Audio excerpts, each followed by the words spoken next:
فأما الذين في قلوبهم زيغ فيتبعون ما تشابه منه ابتغاء الفتنة وابتغاء تأويله وما يعلم تأويله إلا الله والراسخون في العلم يقولون آمنا به كل من عند ربنا وما يذكر إلا أولو الألباب. یہ سورہ آل عمران کی آیت نمبر 7 ہے. اس کا ترجمہ میں آپ کے سامنے رکھوں گا. ترجمے سے میرے خیال سے جو آیت کا مدعا ہے وہ کسی حد تک واضح ہو جائے گا، اور جو کچھ باتیں رہ جائیں گی مختصر وقت میں وہ کرنے کی کوشش کریں گے. اللہ تعالیٰ سے دعا کیجیے کہ مجھے صحیح بات کہنے کی توفیق عطا فرمائے. آیت کا ترجمہ ہے هو الذی انزل علیک الکتاب. خدا وہی ہے جس نے آپ پر کتاب نازل کی، یعنی رسول اللہ کو کہا گیا کہ آپ پر کتاب نازل کی. منہ آیات محکمات، اس کتاب میں سے کچھ پختہ آیتیں ہیں یا آیات محکمات ہیں. ہن ام الکتاب، وہی کتاب کی اصل ہیں. وَأُخَرُ متشابہات، اور دوسری کچھ متشابہ آیات ہیں یا غیر محکم آیات ہیں. فَأَمَّا الَّذِينَ فِي قُلُوبِهِمْ زَيْغٌ، تو وہ لوگ جن کے دلوں میں ٹیڑھ ہے یا کجی ہے یا کوئی بیماری ہے. فَيَتَّبِعُونَ مَا تَشَابَهَ مِنْهُ، تو وہ انہی متشابہ آیات کا پیچھا کرتے ہیں، انہی کے پیچھے پڑے رہتے ہیں. ابتغاء یا منہ ابتغاء الفتنہ، فتنے کی تلاش میں رہتے ہیں، وہ فتنہ ڈھونڈتے ہیں ان میں. وہ ابتغاء تاویلہ، اور ان کو اپنی مرضی کے معنی پہنانے کی غرض سے وہ ایسا کرتے ہیں. وما یعلم تاویلہ، حالانکہ ان آیات کی تعویل کو یا معنی کو صحیح معنی میں نہیں جانتا ہے الا اللہ، سوائے اللہ کے کوئی. والراسخون فی العلم، اور وہ لوگ جو اپنے علم میں پختہ ہے. یقولون، وہ کہتے ہیں آمنا بھی، ہم نے ان آیتوں کو مان لیا ہے، ہم ان پر ایمان لائے ہیں. کل من عند ربنا، یہ ساری کی ساری آیتیں ہمارے رب کی طرف سے ہیں. وما یذکر الا اولو الالباب، اور صحیح بات یہ ہے کہ عقل والے ہی نصیحت حاصل کیا کرتے ہیں. یہ اصولی بات لاسٹ میں آئی.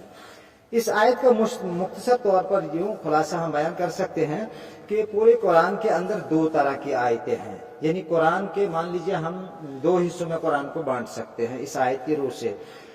قرآن کا ایک وہ حصہ ہے جس کی آیات کو آیات محکمات کہا گیا، پختہ آیتیں، مضبوط آیتیں.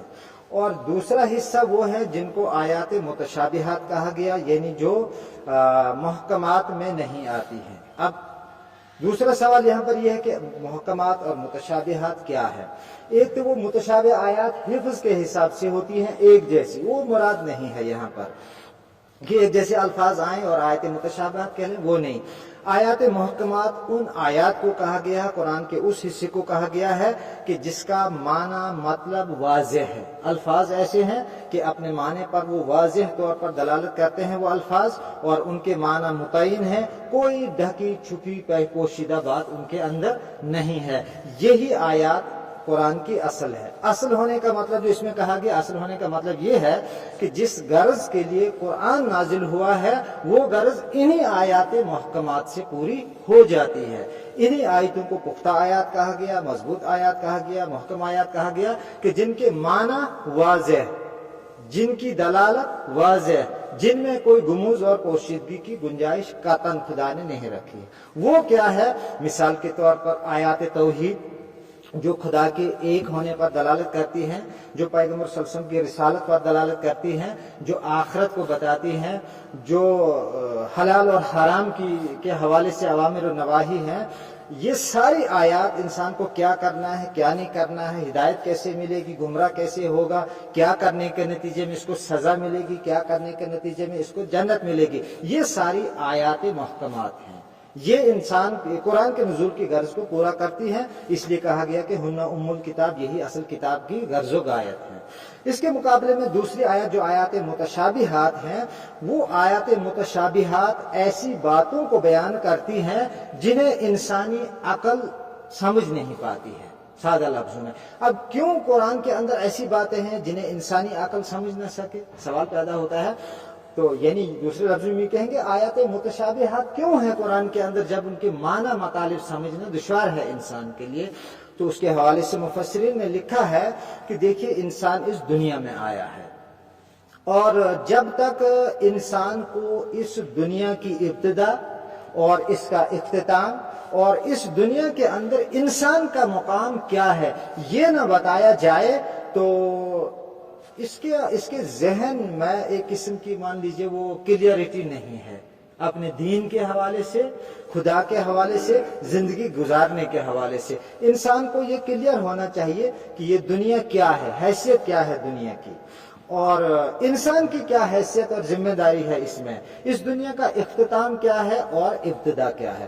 یہ بتانے کے لیے جو آیات ہیں قرآن کے اندر وہ ذرا سی مشکل آیات ہیں۔ کیوں؟ مثال کے طور پر دنیا نہیں تھی ایک وقت میں، پھر وجود میں آئی، تو جب قرآن اس بات کو کہے گا تو انہی چیزوں کی تلاش میں علماء سائنس نے صدیاں گزار دی، ابھی کوئی فائنل فیصلے پر وہ نہیں پہنچے ہیں۔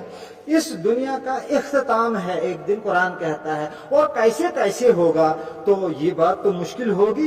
علماء سائنس وہ ہیں جو دنیا کا سب سے ذہین طبقہ سمجھا جاتا ہے، انہوں نے صدیاں گزار دی اس پر، وہ اس دنیا کے اینڈ کو بتا رہے ہیں، لیکن فائنل ڈیسیجن ابھی ان کے پاس نہیں ہے کہ یہی ہوگا، ہے نا۔ اسی طرح سے پھر اگلی دنیا جس کی بات قرآن کہتا ہے بھائی عالم برزخ ہے، قیامت ہے، جنت ہے، جہنم ہے، فرشتے ہیں، خدا کی خود ذات ہے، اس کا عرش ہے، اس کے پاورز ہیں، یہ آیات متشابہات کے اندر آتے ہیں۔ یہ انسان کی عقل میں جلدی آنے والی چیزیں نہیں ہیں۔ اب ان کے حوالے سے موقف کیا ہونا چاہیے ایک مسلمان کا؟ لکھا ہے تفسیروں میں کہ انسان کی ہدایت کے لیے آیات محکمات کافی ہیں۔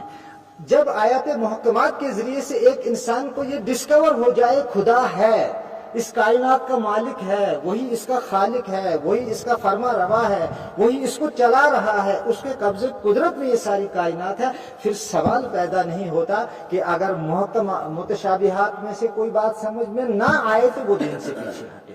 گویا متشابہات انسان کو اس مقام پر کھڑا کرتی ہیں کہ اگر متشابہات میں سے کوئی بات سمجھ میں نہ آئے تو وہ جلد بازی کا شکار نہ ہو، بلکہ خدا کی طرف سے ان آیتوں کو مان کر ان پر ایمان لائے اور انتظار کرے کہ انسانی علم آگے بڑھے گا اور ان میں سے بھی بہت سی باتیں ہمیں پتہ چل جائیں گی اسی دنیا میں، اور اگر پھر کچھ رہ گئی تو آخرت میں پتہ چلے گا۔ ڈاکٹر اسرار نے اس آیت کے ذیل میں لکھا ہے کہ جو متشابہ آیات تھی قرآن کے اندر ان میں سے بے شمار ایسی آیتیں ہیں، بے شمار نہیں کہیں گے، یعنی ایک بڑی تعداد آیات کی ہے جو ماضی کے زمانے میں متشابہات کے کھانے میں علماء نے ڈال دی تھی، لیکن علماء سائنس کی جد و جہد اور محنت کے نتیجے میں وہ آیات متشابہات اب آیات متشابہات ہمارے لیے نہیں ہے، وہ آیات محکمات میں چلی گئی ہیں۔ مثال کے طور پر قرآن نے کہا تھا اس زمین کے علاوہ بھی مخلوقات ہیں، اس سے باہر بھی مخلوق رہتی ہے، وہ خدا کی بندگی کرتی ہے، یہاں تک کہ حضور نے ایک حدیث میں کہا تھا کہ اس کائنات کے اندر ایسے مقام بھی ہیں کہ لہم آدم کا آدمکم، تمہارے آدم کی طرح ان کا آدم ہے، ونوح کا نوحکم، تمہارے نوح کی طرح ان کا نوح ہے، وابراہیم کا ابراہیمکم، تمہارے ابراہیم کی طرح ان کا ابراہیم ہے۔ یعنی حضرت آدم سے لے کر محمد تک سلسلے نبوت جو ہماری اس دھرتی پر قائم ہے وہ اس کائنات میں دوسری جگہ بھی ہے کہیں، لیکن سائنس پڑھے ہوئے لوگوں کی سمجھ میں یہ بات نہیں تھی۔ کیوں؟ کہ ان کے حساب سے اس زمین سے باہر ان کو یعنی مشاہدے تجربے سے کوئی زندگی، کوئی انسان، کوئی سلسلہ انسانی نہیں ملا تھا، تو وہ اس کے حوالے سے کیا تھے، اس کی تردید کرتے تھے۔ لیکن سائنسی علوم نے آگے بڑھ کر اب ایسے آثار پا لیے ہیں جس سے وہ مانتے ہیں کہ ہماری دھرتی کے باہر بھی زندگی ہے، کس قسم کی ہے یہ آنے والا وقت ہم کو بتائے گا۔ تو ڈاکٹر اسرار کے مطابق بہت سی آیتیں متشابہات سے نکل کر محکمات میں داخل ہو چکی ہیں، اور قیامت تک قرآن کا بڑا حصہ متشابہات سے نکل کر محکمات میں داخل ہو جائے گا۔ جس قدر سائنسی علوم بڑھیں گے اسی قدر ہماری قرآن کی تفسیر دور جدید کے تقاضوں کے مطابق خود بخود ہوتی چلی جائے گی، چاہے مسلمان کرے نہ کرے، خدا تعالیٰ غیروں سے کام لے کر اس کتاب کو واضح کر کے رہے گا۔ ایک بات۔ دوسری بات اب مجھے یہ کہنی ہے کہ اس میں آخری ایک اہم پوائنٹ وہ یہ ہے کہ والراسخون فی العلم، وہ لوگ جنہیں علم میں رسوخ حاصل ہے ان کا موقف کیا ہے ان محکمات اور متشابہات کے حوالے سے۔ ان کے بارے میں یہ کہا ہے کہ وہ لوگ جنہیں علم رسوخ حاصل ہے وہ ان آیتوں کو مانتے ہیں، محکمات کو بھی، متشابہات کو بھی، اور یہ مانتے ہیں کہ یہ خدا کی طرف سے۔ وہ ایسا کیوں کرتے ہیں؟ کیونکہ آیات محکمات نے انہیں اس قابل بنا دیا ہے کہ متشابہات اگر سمجھ میں نہ آئے تو ان کا یقین ہے کہ یہ خدا کی طرف سے ہیں۔ یعنی اگر ایک چیز ہے جس کا آدھا حصہ آپ کے ہاتھ میں آ چکا یا آدھے کو دیکھ لیا آپ نے، تو اب آدھا آپ کے ہاتھ میں نہیں ہے یا آدھا آپ نے نہیں دیکھا ہے، لیکن آپ جانتے ہیں آدھا میرے پاس ہے، تو آدھا ہونا دلالت کرتا ہے اس پر کہ آدھا اور ہے اگرچہ میں جانتا نہیں۔ لہذا کسی چیز کا نہ جاننا اس بات کی دلیل نہیں بنتی ہے کہ وہ چیز ہے نہیں، وہ ہے۔ تو آیات محکمات اور آیات متشابہات کے حوالے سے اہل علم کا اور جنہیں رسوخ فی العلم حاصل ہے ان کا یہ ہے کہ وہ انہیں مانتے ہیں اور ان پر ایمان رکھتے ہیں۔ اور رسوخ فی العلم کا مطلب کیا ہے؟ رسوخ فی العلم کے حوالے سے لکھا ہے، تفسیر میں بہت سی باتیں لکھی ہیں۔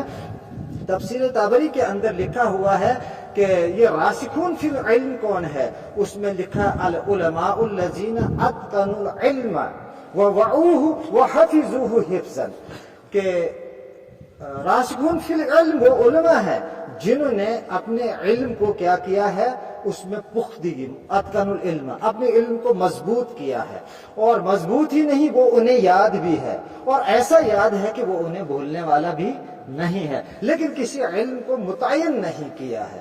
تو لہذا پتہ چلا جو راسخون فی العلم، علم میں پختگی جن کو حاصل ہے وہ خدا تعالیٰ کی ذات کو سمجھنے میں غلطی کرنے کے امکانات ان میں کم رہتے ہیں۔ یہ تو خدا تعالیٰ کے حوالے سے جو سب سے بڑا مسئلہ ہے دنیا کا کہ خدا کو کیسے سمجھے۔ تو پھر جب خدا تعالیٰ کی ذات کے حوالے سے راسخون فی علم کی پہنچ اس حد تک ہوتی ہے کہ وہ خدا کو سمجھنے میں دھوکہ نہیں کھاتے ہیں، تو دنیا کے دیگر معاملات ان کے لیے کوئی مشکل نہیں رہتے ہیں۔ راسخون فی علم کا تذکرہ سورہ نساء کے اندر آیت نمبر 162 میں دوسری جگہ ہوا ہے، وہ اہل کتاب کے علماء کا ذکر وہاں پر ہے۔ وہ یہ ہے، پہلے اہل کتاب یعنی یہودی علماء کی تصویر کشی کی گئی وہاں پر، وہاں کے کہا گیا کہ اہل کتاب یعنی یہودیوں کے جو علماء تھے ان کا مذہب، ان کی کتاب اور ان کی حالت اتنی بگڑ چکی تھی آخری زمانے میں کہ ان کا مذہب ان کے لیے ایک مذہبی لبادہ، مذہبی لباس کی صورت اختیار کر گیا تھا، جس مذہبی لباس کو مذہبی رنگ ڈھنگ، مذہبی رنگ روپ وہ دہر کر وہ بازاروں میں نکلے تھے، وہ عوام میں نکلتے تھے، وہ لوگوں سے ملتے تھے، اس کے ذریعے سے وہ دنیاوی فوائد حاصل کرتے تھے۔ کیا کہ ان کی پرسنالٹی جو مذہبی میک اپ ہوتا تھا اسے دیکھ کر لوگ دور سے ہی انہیں سلام کرتے تھے، دور سے ہی انہیں نظر و نیاز پیش کرتے تھے۔ وہ ادھر کسی کو ہاتھ سر پر رکھ رہے ہیں، ادھر کسی کو پھونک مار رہے ہیں، ادھر کسی کو تعویذ بانٹ رہے ہیں، ادھر کسی کو جنت کا ٹکٹ دے رہے ہیں اور ادھر کسی کا جہنم کا ٹکٹ دے رہے ہیں۔ واقعی ان کے یہاں یہ تھا کہ اگر کوئی مذہبی مولوی کے سامنے، جو یہود کے یہاں تھا خصوصاً اور تھوڑا سا عیسائیوں کے یہاں بھی، اگر کوئی انسان غلطی کرتا، بڑے سے بڑا جرم، زنا تک، قتل تک بھی کرتا، اگر وہ مذہبی پادری کے سامنے گناہ کا اعتراف کرتا تو وہ اس کو بخش دیتے اور تحریراً اس کو دیتے کہ تمہاری ریزرویشن اب جنت کے اندر ہو گئی۔ اس مقام پر علماء یہود اور علماء نصارہ پہنچ چکے تھے، لیکن قرآن ان پر ایک لطیف نقد کرتے ہوئے فرماتا ہے۔ اس نقد کے حوالے سے مولانا امین احسن اصلاحی نے لکھا ہے، قرآن تاریخ کی کتاب نہیں، لیکن اگر دیکھا جائے تو اس میں تاریخ ہے، اور کیسی تاریخ ہے؟ بہت ہی گہری تنقید کے ساتھ، بہت ہی یعنی تنقید کا مطلب جس کو آپ کیا کہتے ہیں، کرٹیسزم، یعنی کرٹیسزم، لیکن وہ بھی کیسا؟ بہت ہی محتاط اور بہت گہرے انداز سے کر کے تاریخی حقائق کو قرآن سامنے رکھتا ہے۔ کیسے کہ قرآن نے پہلے علماء یہود کی تصویر پیش کی، لیکن اس کے بعد کہا قرآن نے لیکن سارے علماء کی یہ حالت نہیں ہے، کچھ تھوڑی سی تعداد علماء یہود کے اندر ہے جنہیں الراسخون فی العلم قرآن نے کہا، وہ علم میں پختہ ہے، اور یعنی خصوصاً تورات کے علم میں اور پھر متعلقات علوم میں بھی وہ پختہ ہے، جس کے نتیجے میں انہوں نے قرآن اور آخری نبی کے ماننے میں دھوکہ نہیں کھایا۔ لہٰذا انہوں نے قرآن کو بھی مانا۔ عبداللہ بن سلام جیسے رضی اللہ تعالیٰ عنہ ایک عظیم عالم تھے علماء یہود میں سے، انہوں نے پھر قرآن سنا تو قرآن پر ایمان لایا، حضور پر بھی، اور بھی کچھ مثالیں ہیں۔ تو گویا راسخون فی العلم جو یہود میں تھے انہوں نے دھوکہ نہیں کھایا، خدا کو پہچاننے میں، آخری کتاب کو پہچاننے میں اور آخری نبی کو پہچاننے میں انہوں نے ایمان لایا۔